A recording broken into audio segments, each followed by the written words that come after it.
नमस्कार, मैं मुकेश आप सभी का स्वागत करता हूं हमारे चैनल एस्ट्रो विद्यापीठ पे। हमारी सीरीज कुंडली भाव के कारक तत्व। अभी तक हमने पिछली वीडियो में अपने छठे भाव के बारे में जाना, जिसे ऋण भाव कहा जाता है। आज हम जानेंगे कुंडली के सातवें भाव, इसे पार्टनर हाउस कहा जाता है।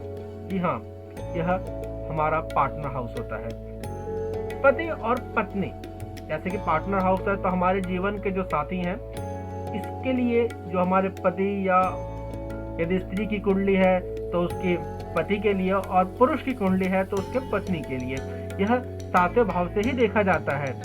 इस सातवें भाव से ही उसका वैवाहिक जीवन, जो जातक है कुंडली का, उसका वैवाहिक जीवन कैसा रहेगा, यह भी इसके सातवें भाव से ही देखा जाता है।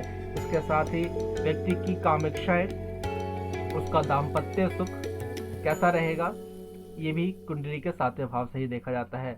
और जैसा कि यह पार्टनर हाउस है, तो पार्टनर हाउस व्यापार के लिए, हमारे जीवन के व्यवसायों के लिए भी, जो हम व्यापार करने वाले हैं उसमें भी हमारा ये सातवां भाव ही देखा जाता है। और जैसे कि ये पार्टनर हाउस है तो ठीक पार्टनर सिर्फ जीवन का ही पार्टनर नहीं, यदि आप कोई व्यापार कर रहे हैं वो भी साझेदारी में, यानी पार्टनरशिप में अगर कोई व्यापार कर रहे हैं तो उस पार्टनरशिप के लिए भी यह सातवां भाव ही देखा जाता है, क्योंकि यह हमारा पार्टनर हाउस है। इसके साथ साथ लोक संपर्क के लिए भी यह भाव देखा जाता है। और इसके साथ साथ अगर जातक को कोई यौन रोग हो सकते हैं तो उसके लिए भी यह सातवां भाव ही देखा जाता है।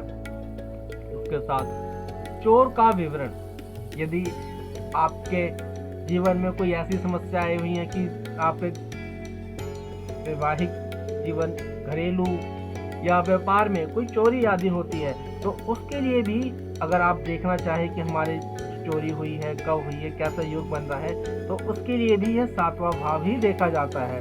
तो यह थी हमारे कुंडली के सातवें भाव यानी कि पार्टनर हाउस की जानकारी। मैं आशा करता हूं आपको हमारे द्वारा दी हुई जानकारी पसंद आएगी, और ऐसे ही अन्य आगे की जानकारियों के लिए आप हमारे साथ जुड़े रहें।